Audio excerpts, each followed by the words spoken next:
Good morning, Kutztown University. This is Cinema Cid, the Kriterion Kid, and you are listening to Cinema Cid, the Kriterion Kid, on the radio voice of Kutztown, KUR. I've got nothing really planned for the introduction of this today. Nothing really on the docket. I guess I can start by plugging the social media, because I made a post last week about this week's Criterion 2022 challenge and the film I will be watching for it. People who saw that post know which film I will be talking about today, and I imagine every single person who saw that post probably watched the film, so they're actually going to be in the loop, unlike the people who have not followed my Instagram. So follow at CinemaCid, the Criterion Kid. Criterion is spelled with a K for alliteration's sake.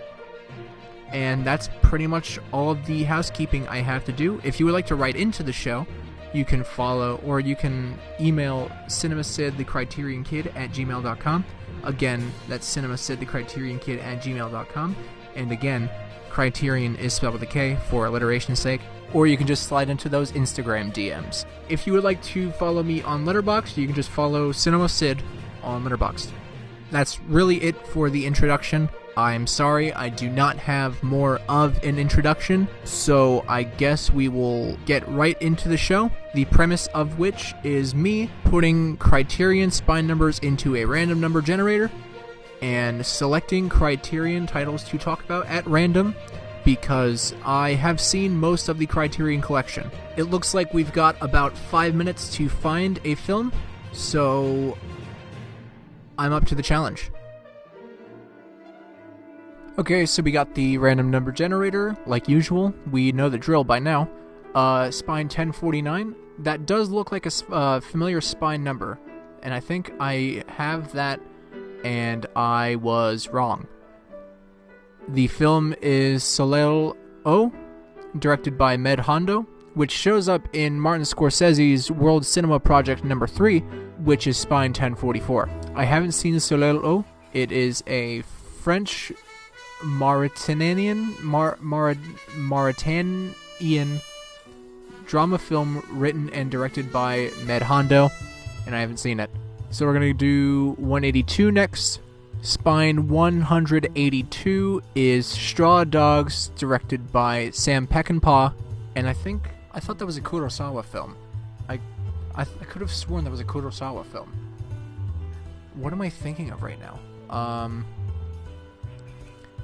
The film I am currently thinking of is Stray Dog, directed by Akira Kurosawa, which I have not seen, and I also have not seen Straw Dogs, directed by Sam Peckinpah. So the next film is Spine 705. Spine 705 is Breaking the Waves, directed by Lars von Trier, which I have not seen. So Spine 861 is 45 Years, directed by Andrew Hay, or Hay, with a GH. I don't know how to pronounce that, and I don't know how to talk about that movie because I have not seen it. Spine 379 is The Burmese Harp, directed by Kon Ichikawa. I have not seen The Burmese Harp, directed by Kon Ichikawa. So Spine 230 is Three Women, directed by Robert Altman, my apologies, and I haven't seen it. Sorry. Spine 45 is Taste of Cherry, directed by Abbas Kiarostami. Nope, haven't seen it. But Kiarostami is pretty nice. Spine 1117, Love Jones, directed by Theodore Witcher. I have not seen that, and actually, it's not out yet. I'm sorry. Yeah, that movie is not even out on the Criterion Collection yet. That's coming out in a couple of months. So yeah. Sorry. Spine 810. Spine 810 is In a Lonely Place, directed by Nicholas Ray. I do not know what that is. Again, I'm sorry for misleading you in the fact that I am knowledgeable enough to do this. Spine 10936 is Bill Durham, directed by Ron Shelton. I have not seen that. Spine 179 is I Am Curious, the box set, directed by Vilgot Sjöman. That's another accented letter, which I am not at liberty to pronounce. Not because I'm not allowed to pronounce it, but because I do not know how to. I haven't seen this box set. So Spine 188 is Love on the Run, directed by Francois Truffaut. I have not seen that. 965 is Wanda, directed by Barbara Loden. I haven't seen Wanda. 1031 is Wildlife, directed by Paul Dano. I didn't know Paul Dano made a movie. That doesn't change the fact that I haven't seen it. Spine 571 is Black Moon, directed by Louis Malle. Louis Mal? I haven't seen that. 691 is Thief, directed by Michael Mann, and I haven't seen Thief, directed by Michael Mann. Spine 1009 is Holiday, directed by George Cukor, and I've never heard of that man, and I've never heard of that movie. So Spine 781 is In Cold Blood, directed by Richard Brooks, and I haven't seen In Cold Blood, directed by Richard Brooks. So 509 is the next Spine number, and that's Osos, directed by Pedro Costa, and I do not know what that is. So Spine 664 is The Life of Oharu, directed by Kenji Mizoguchi, which I have not seen, but Kenji Mizoguchi is pretty Gucci.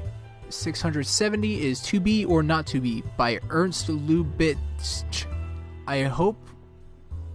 I'm gonna keep the S there, because if I revoke the S in that man's last name, whether or not it is pronounced with a profanity in it, there is a profanity in it.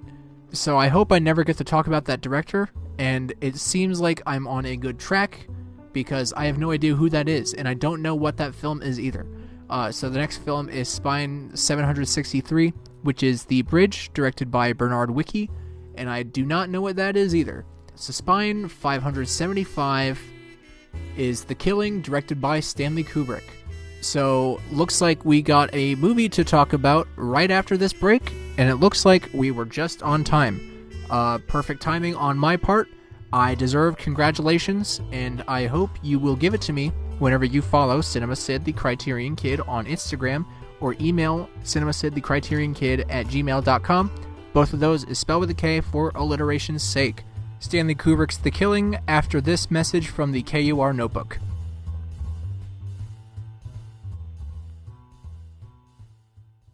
Attention KU community. Due to the ongoing labor shortage affecting the country, some dining facilities on campus are also feeling the pinch, but KU is happy to report not affecting operations here too much. That being said, some minor notes to pass along regarding dining hours. The Cub Cafe is open from 7 a.m. to 7 p.m. Monday through Thursday, and 7 a.m. to 6 p.m. on Friday. The Cub Cafe is available for to-go only from 3 to 7 p.m. Monday through Thursday, and 3 to 6 p.m. on Friday. The Academic Forum Food Court offers all of your Zocca and La Nostra pizza favorites from 10:30 a.m. to 2 p.m. Monday through Friday. Chick-fil-A will serve all of your chicken favorites Monday through Friday, 10:30 a.m. to 7 p.m.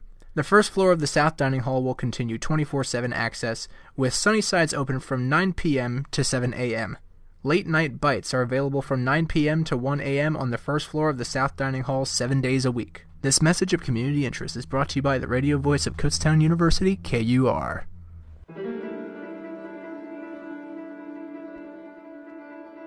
Hello, and welcome back to Cinema Cid the Kriterion Kid on the radio voice of Kutztown University, KUR. I am about to give my very informed review of Stanley Kubrick's The Killing from 1956. The Killing is Stanley Kubrick's first... actually, no. I rescind what I was about to say. I was going to say it's his first good movie, but I do not agree with that sentiment, because his short films and Killer's Kiss and Fear and Desire are all masterpieces. Stanley Kubrick is an auteur. He's always been an auteur. He always will be an auteur, even in death. And I would say his early works are signs of early onset auteurism, if that is a word. If it is not, it is now, and it refers to the one and only Stanley Kubrick. Please do keep in mind, though, that I also feel a little conflicted in saying that, because Stanley Kubrick is one of my favorite directors, along with Akira Kurosawa, but 2001: A Space Odyssey is probably the worst film I've ever seen. So while I am a little bit biased towards Kubrick, I can see past his auteurism when talking about 2001, because that movie is boring, it is self-indulgent, it is long, and there is no plot. I am going to keep talking about The Killing now, because if I continue talking about 2001: A Space Odyssey on the air, I will probably say something that I should not say on the air. And while I am not knowledgeable enough to be a suitable host for this show, and I don't know why I'm allowed to have this show because of it, I do enjoy having it. So, on to Stanley Kubrick's The Killing. The Killing is probably the first heist movie. If it's not the first heist movie, it's definitely the first heist movie that matters, that anybody should bother watching. It stars Sterling Hayden and a bunch of other people, and they are at a horse track on a one-course trajectory to stealing a large sum of money. I don't remember the sum of money, but I can guarantee you it was in the millions, which in 1956 was a lot of money. Like any good heist film, there are multiple phases. The team is put together, each member of which has a specific role, which a term coined by heist films is their specialty, and then the plan is procedurally laid out. The heist is on a very strict timeline, and every second, every minute matters. And that is shown through the film's, at the time, unconventional, non-linear narrative, which paved the way for films like Pulp Fiction, to name one. And while we're on the topic of Pulp Fiction, Quentin Tarantino used Stanley Kubrick's The Killing as a primary source of inspiration for his debut film Reservoir Dogs.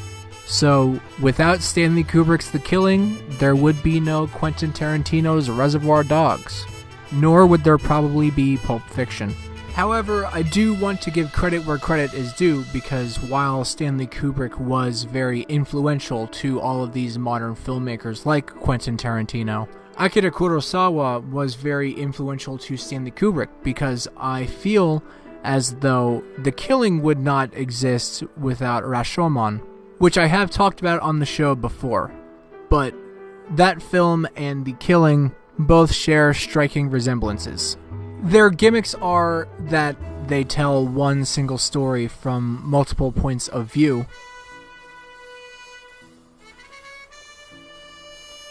That might be it, actually.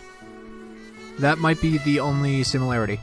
I mean, the camera does move around a lot, which is a Kurosawa staple, and I guess the camera does kind of emulate that because it is very, high-paced. It's following every single movement of the horses, every single movement of the actors, every single intricate Bresson-like hand movement. So, yeah, I guess it's similar to Rashomon in the way of its narrative and its camera. The Killing is adapted from Lionel White's Clean Break. And while Stanley Kubrick was the main writer on the screenplay, Jim Thompson added dialogue to it. Jim Thompson, I suppose, is a novelist that... I almost said Quentin Tarantino. I started thinking about Quentin Tarantino all of a sudden. It's a novelist that Stanley Kubrick, I guess, is very fond of. And he was like, hey, come work on my movie. And then Jim Thompson was like, hell yeah, man, I'll offer some additional dialogue on that. And then he did. And thus was born Stanley Kubrick's The Killing. Watch it if you like pretty sweet heist flicks, or if you like Stanley Kubrick, or if you like witty additional dialogue, or if you like Sterling Hayden. It's pretty good. Now, we still got a couple of minutes before the next break, so let's see if we can successfully find a film to talk about in that amount of time. And maybe if I am lucky enough, I will find one right off the bat and be able to give a little blurb about it before break. And it's going to be Spine 35, which is Ride in the Whirlwind, directed by Monty Hellman. And I guess I was wrong. So Spine 266 is The King of Kings, directed by Cecil B. DeMille, which I also have not seen. So the next spine up is going to be spine 856, which is the Before trilogy directed by Richard Linklater. I have not seen the Before trilogy. So spine 573 is The Music Room directed by Satyajit Ray. I've heard of that man. I think he makes a lot of movies that are held in a decent high regard. I just haven't seen any of those movies. Hopefully I will get to someday. Spine 50 is And the Ship's... my apologies. And the Ship Sails On, directed by Federico Fellini. And I have not seen And the Ship Sails On. Spine 58 is Peeping Tom, directed by Michael Powell. And I have not seen Peeping Tom, directed by Michael Powell. Spine 145 is The Fireman's Bell, directed by Milos Forman, and I have not seen that. The Wikipedia article says it also says Spine 217 for that film. Oh, okay. It's Spine 217 on Laserdisc. Those have long since been out of print. Actually, before we get to the break, I want to go on a little tangent because I really hope that they don't bring back Laserdisc films. Not bring them back. Obviously, they can't bring them back. They don't make Laserdisc players anymore. But there are films on Laserdisc Criterion that I hope do not get brought back onto Blu-ray and DVD and 4K Criterion. Because one of them is 2001: A Space Odyssey, and that film is utter garbage. I hope it gets lost to time. I hope it is forgotten. It never will be, though, because people love it for some reason. I don't know why. I'm not talking about this. I'm not talking about this right now. We're going to break. Okay.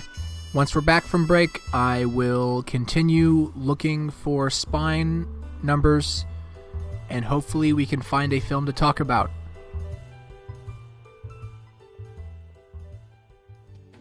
The show where I throw Criterion spine numbers into a random number generator and then select a film to talk about at random. Right now, I am throwing Criterion spine numbers into a random number generator and selecting a Criterion spine number at random so I can talk about a movie. So, first spine number that we have up is spine 212, which is Ingmar Bergman Makes a Movie, directed by Vilgot Sjöman. I have not heard of that. I didn't realize that was a movie. I thought that was just a thing that Ingmar Bergman does. I didn't realize there was a movie that needed to be made about said action. But it's there, and I haven't seen that plight of Ingmar Bergman. Spine 1063 is The Ascent, directed by Larissa Shepitko. I have not seen that. Spine 926 is Manila in the Claws of Light, directed by Lino Brocca. I have not seen that. Spine 552, Broadcast News, directed by James L. Brooks, which I have not seen. Spine 333, we got triple threes up in this piece. And that happens to be a movie that I haven't seen, which is entitled Fists in the Pocket, directed by Marco Bellocchio. Kind of like Pinocchio. Spine 881 is the Marseille trilogy. I think I've talked about the Marseille trilogy on this show before and how I have never seen it. And that stands true this week as well. Spine 934 is Blonde Venus, directed by Josef von Sternberg, which I have not seen. Spine 1063. I just got Spine 1063, and in that short minute or so since the last time I got Spine 1063, I haven't seen it. Spine 1063 is The Ascent, directed by Larissa Shepitko. Again, I haven't seen that. So Spine 206 is Lola, directed by Rainer Werner Fassbender. And I haven't seen that Fastbinder. Sorry, I don't know how to pronounce names. I'm not very good at that. Spine 212, again, is Ingmar Bergman Makes a Movie. I'm not making this up, by the way. I literally am using a random number generator right now. And I have over 1,000 numbers in this random number generator. And I have gotten 2 doubles so far. Spine 826 is The New World, directed by Terrence Malick. I have not seen The New World, directed by Terrence Malick. Spine 552 is Broadcast News, directed by James L. Brooks. Again, this is completely randomized. This is the 3rd time this has happened. I am incredibly confused right now. I don't know what this is not a gag. This is not a bit. This is the 3rd time that this has happened, and I've been recording this. This is all in one take. I've been doing this for maybe 5 minutes, this current take. Spine 419 is La Pointe Courte. I don't know. Directed by Agnes Varda. I haven't seen that. Spine 918 is The Color of Pomegranates, directed by Sergei Parajanov. And I haven't seen that. So Spine 165 is Man Bites Dog, directed by not 1, but 3 French people. Rémi Belvaux, André Bonzel, and Benoit Poulvorde. And I haven't seen Man Bites Dog. So Spine 440. Spine 440 is Brand Upon the Brain, directed by Guy Maddin. And it's a 2006... I've never seen this, but this looks interesting. A 2006 avant-garde silent film that was shot in Seattle with local actors. I didn't realize people were still making avant-garde silent films all the way up to 2006. Shooting took over 9 days, and editing was 3 months on an estimated budget of $40,000. This actually sounds... I might watch this. This sounds pretty cool. Yeah, I think that is now on my radar, my personal watch list to watch on my own time, and maybe if it comes back up again, I will talk about it. Hopefully I'll have seen it by then. Spine 300 is The Life Aquatic with Steve Zissou, directed by Wes Anderson. That's a Wes Anderson film I have not seen. Spine 866. Spine 866 is Buena Vista Social Club, directed by Wim Wenders. I have not seen that, but I really do like Wim Wenders. Spine 1104 is Citizen Kane, directed by Orson Welles. I'm sorry to say, I haven't seen Citizen Kane by Orson Welles, but spoiler alert, I will watch it next week. Wink, wink. And because I'm going to watch it next week, I'm not going to talk about it right now. Next up is Spine 63, which is Carnival of Souls, directed by Herc Harvey. I've seen Carnival of Souls, so let me talk about it. Hopefully I have... It looks like I have a decent amount of time to do so. So, let's talk Carnival of Souls. Carnival of Souls is Herc Harvey's 1962 cult classic hit that kinda sucks, but is worth a watch nonetheless. It's about a woman who ambiguously dies in a car crash in the beginning of the movie. Sorry, spoiler alert for Carnival of Souls. But yeah, she dies in the beginning of the movie, and the whole movie is basically questioning whether or not she actually is dead. And I'm questioning that as well. I don't know how it makes sense narratively, because people interact with her throughout the movie. It's not some sort of M. Night Shyamalan Ding Dong Sixth Sense type of thing. But then at the end of the movie, it's revealed that the car that she crashes in, which is at the bottom of a river in Kansas. I guess maybe it's just the Kansas River. I'm not sure what river it was. But yeah, her car was in a river in Kansas, and then they get the car out, and her corpse is found in the car at the end of the movie, despite the fact that the woman in the movie, throughout the entirety of its 78-minute runtime, has shown to be clearly alive. One of the most memorable things about the film, arguably the film's staple, is the titular Carnival of Souls, which is Saltaire in Salt Lake City, Utah, which was accidentally location scouted by Herc Harvey himself, who then contacted his friend John Clifford, saying, hey, let's make a movie about this place. And John Clifford was like, what do you want this movie to be about? And then Herc Harvey was like, let's make it about whatever you want, but make sure Saltaire in Lake City, Utah is featured in it. And the dance hall in said Saltaire in Lake City, Utah is occupied by an army of dead people dancing the night. And John Clifford just looked at him and said, what are you on, dude? I really want some of that. What do you, can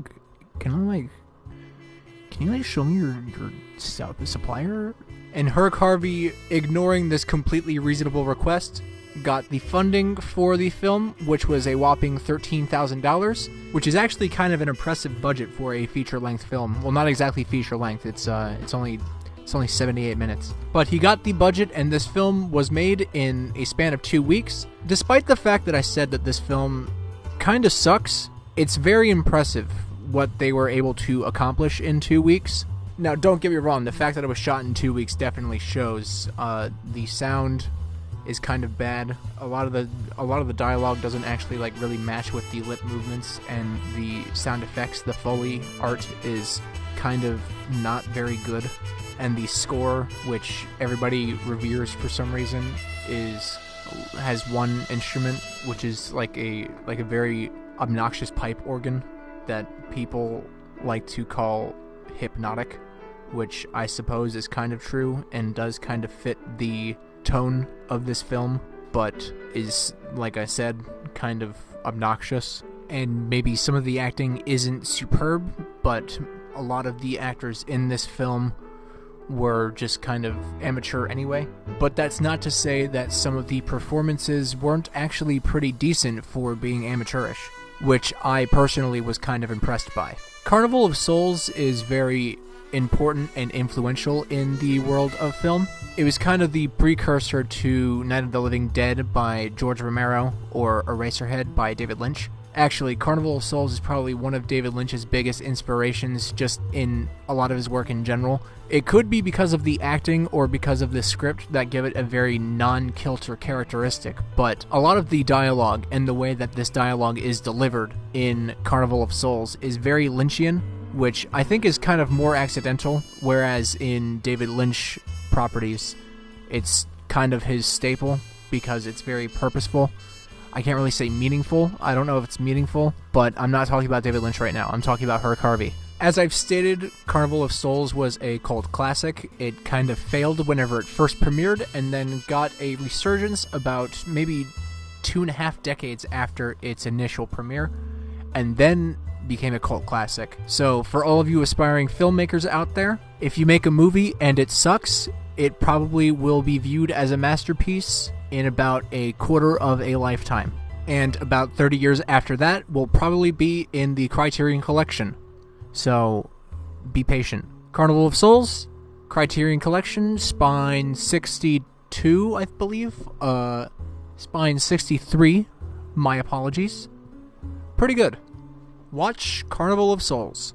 I think that might be it for this week's random number generator, because now we are on to the pre-planned part of the show. I had made a post about this on Instagram last week, which I did mention at the beginning of the show, but this post was actually announcing that I would be discussing this film, and as I have established, the people who saw that post probably watched the film, so they are actually in the loop, unlike the people who have not followed the Instagram account for this show, which is Cinema Cid the Kriterion Kid, or at Cinema Cid the Kriterion Kid on Instagram, spelled with a K for alliteration's sake. So follow that account if you want to stay in the loop and write into the show. 2022 is the year I will be doing the Criterion Challenge. I mean, maybe it won't be the only year. It just happens to be the first year that I am doing this, where every week is a different category that corresponds to a film that I will watch that week.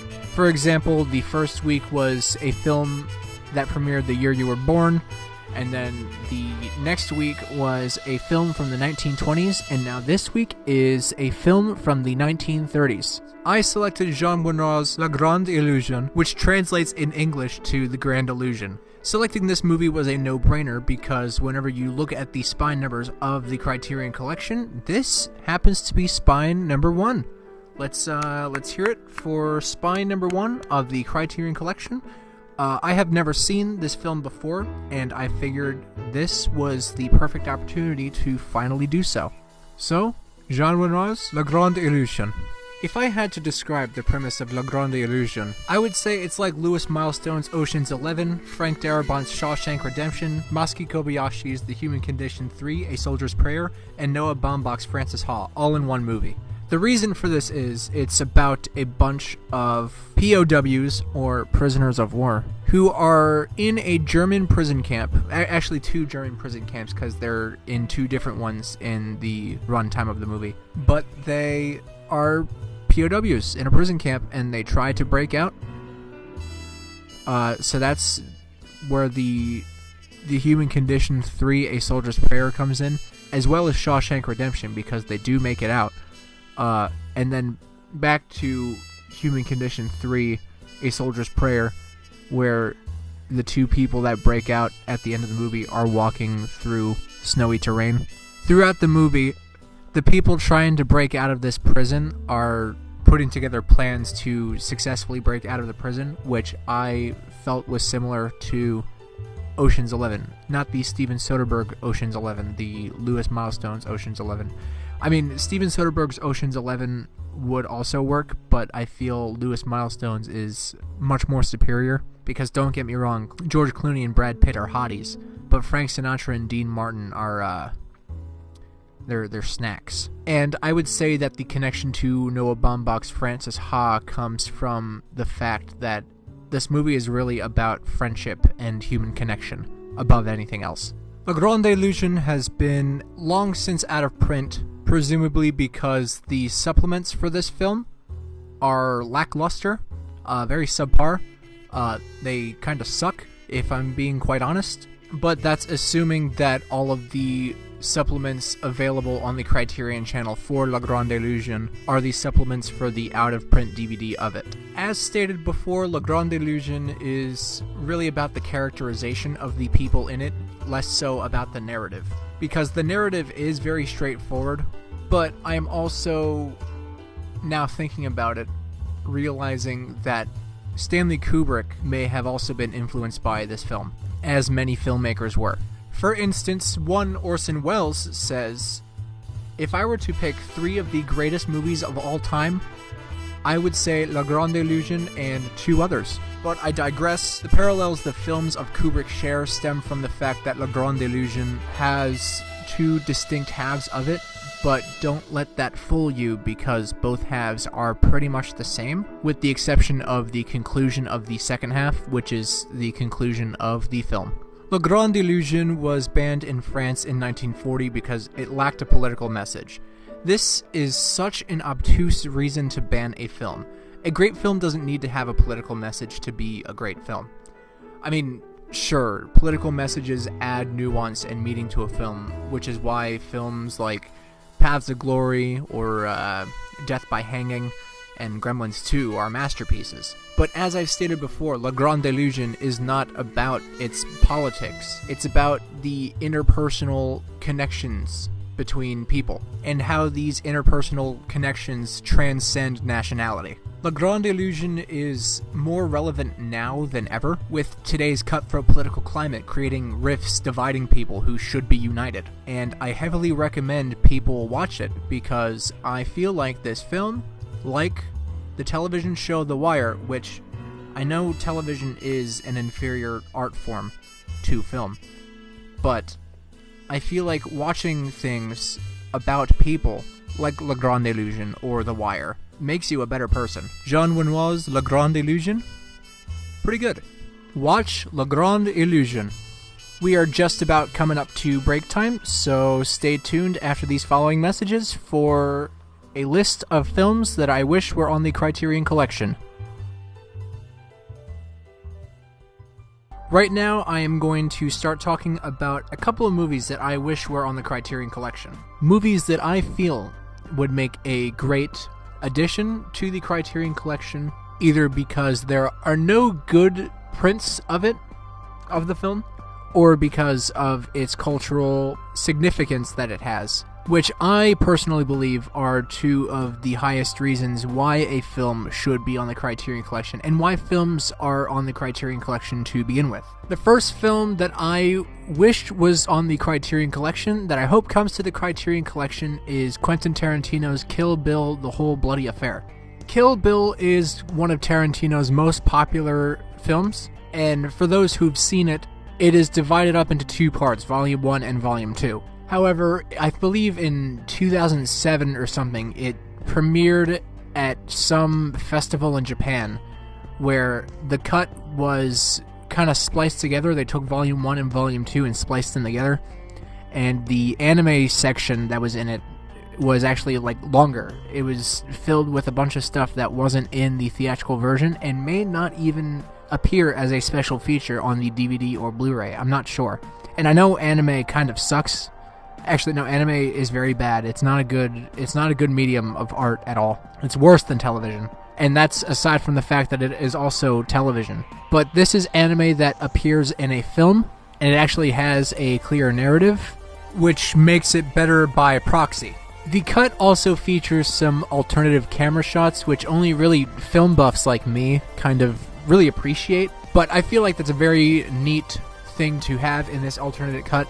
And one more notable thing is that the scene in Kill Bill Volume 1, where the bride, played by Uma Thurman, kills 88 Yakuza members, in the theatrical version of Volume 1, the color is jarringly cut to black and white so as to get an R rating rather than an NC-17 rating, because I guess the color of blood is more provocative than not only implication but depiction of blood and vast amounts of gore. So as long as your film is in black and white, kill as many people in the most violent way as possible, says the MPAA. And this is just a side note, but they did the same thing in From Dusk Till Dawn, where George Clooney and Quentin Tarantino kill a bunch of vampires. They turned the color of the vampire's blood to green rather than red, because it would not have fit the cut of an R-rated film, because I suppose the mass slaughtering of fictional creatures is not inclusive enough. So yeah, the MPAA, a little funny. That's a reference to a movie on the Criterion Collection, which I hope I get to talk about someday, because I love that movie. It's Dr. Strangelove, directed by Stanley Kubrick, who is one of my favorites. But yeah, Kill Bill, The Whole Bloody Affair does not have a physical release at all, be it on Blu-ray or DVD, and it has been 15 years now, just about. This director's cut. This director's cut is a rarity, and I feel like it should be revived and brought back from the depths of obsolescence. While we're on the topic of Stanley Kubrick, the next film that I wish was on the Criterion Collection, it actually is on the Criterion Collection, it's just on out-of-print DVD, and I hope it gets a Blu-ray release soon, because I need it. It is Stanley Kubrick's Spartacus, starring Kirk Douglas. It's a 3-hour-long war epic where it's about Spartacus leading Roman...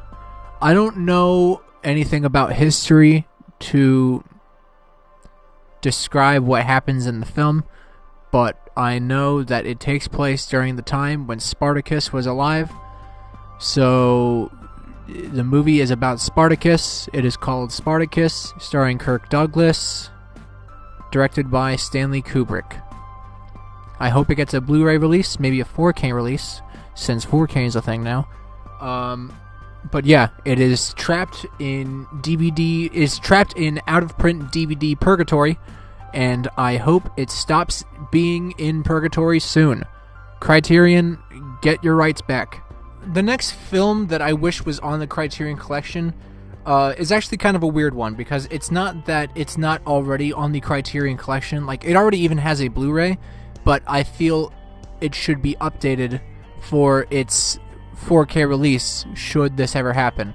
The film Anatomy of a Murder, directed by Otto Preminger, I believe is how you pronounce his last name, is a great film about the court process, a very accurate depiction of a court process, and I feel as though there should be a supplement added to the Criterion release of this film, and therefore I believe this film should be updated for whenever the 4K Blu-ray happens, if it ever does. And the supplement that I feel belongs to Anatomy of a Murder is The Trial of Tim Heidecker, which is a 5-day-long court trial about the falsely accused Tim Heidecker and a corrupt district attorney trying to sail him down the river for crimes he did not commit. The trial of Tim Heidecker is very profound in that it reinforces the judicial process of how effective a jury is. The DA builds a very strong case against Tim Heidecker, and against all odds, the jury finds him innocent. Well, actually, no. There's one holdout in the jury that finds him innocent. Everybody else finds him guilty, which I still don't believe that he is, but that's fine. But yeah, the whole jury finds him guilty except for one holdout, and therefore the trial of Tim Heidecker is claimed as a mistrial. The entire trial of Tim Heidecker clocks in at about 4 hours and 50 minutes or so it could have a standalone Criterion release, but I feel it would be more appropriate as a supplement to Anatomy of a Murder. And I guess one more film while we have time that I wish was on the Criterion Collection is Joe Dante's Gremlins 2, because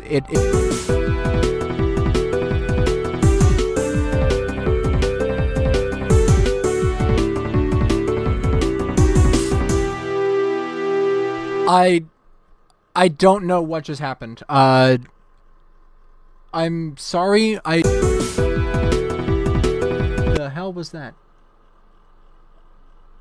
There was like, I think there was like some sort of interruption. What the hell was that?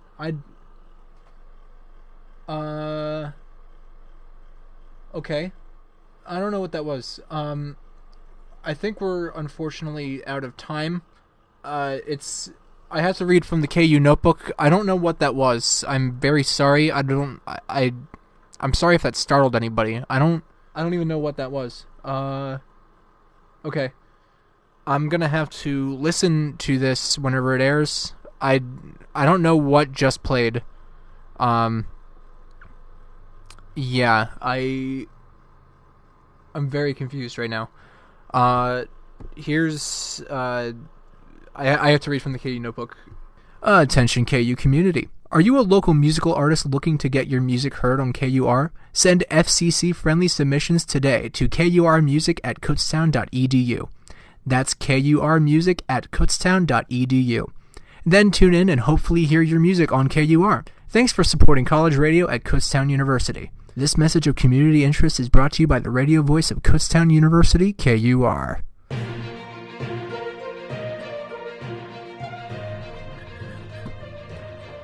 Thank you for listening to Cinema Cid the Kriterion Kid on the radio voice of Kutztown University, KUR.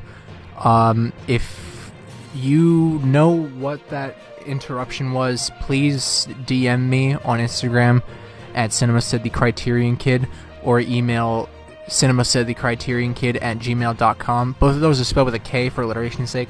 I'm genuinely confused right now. I'm not sure what that was. I'm very sorry. I was looking forward to pleading my case for Gremlins 2 again. I don't know why that happened. And I'm actually kind of a little bit concerned. But that's beside the point. Thank you for listening to the show. I will be back next week. And take care. Watch movies.